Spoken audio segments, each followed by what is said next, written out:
ఇదంతా కూడా ఎవరి కన్సర్న్లో జరుగుతుంది? ముఖ్యమంత్రి గారి దగ్గరి సన్నిహితుడు, ఆయన సమీప బంధువు కనుసన్నల్లోనే ఇదంతా జరుగుతూ ఉంది. ఎవరికి టెండర్ రావాలన్నా, ఎవరికి సైట్ విజిట్ సర్టిఫికెట్ రావాలన్నా ఆయన ఆజ్ఞ లేనిదే సర్టిఫికెట్ రాదు, టెండర్ దక్కదు.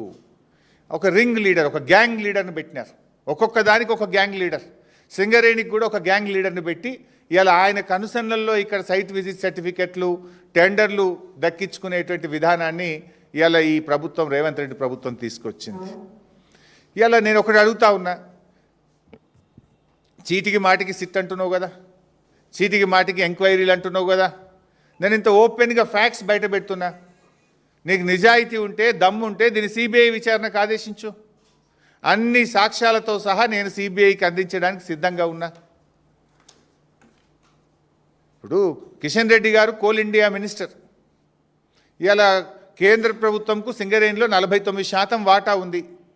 కిషన్ రెడ్డి గారు ఇవాళ రేవంత్ రెడ్డితో బీజేపీకి అక్రమ సంబంధం లేకపోతే, రేవంత్ రెడ్డి బీజేపీల మధ్య చీకటి ఒప్పందం లేకపోతే వెంటనే దీని మీద సిబిఐ విచారణకు ఆదేశించాలని నేను బీజేపీ పార్టీని, కిషన్ రెడ్డి గారిని నేను డిమాండ్ చేస్తూ ఉన్నా. మీరు కుమ్మక్కు కాకపోతే ఆదేశించండి, మీరు సిబిఐ విచారణకు ఆదేశించండి. నా దగ్గర ఉన్న అన్ని ఆధారాలు తెచ్చి నేను సిబిఐకి ఇవ్వడానికి సిద్ధంగా ఉన్నా. నేను చెప్పిన ప్రతి విషయం మీద కూడా నా దగ్గర ఆధారం ఉంది.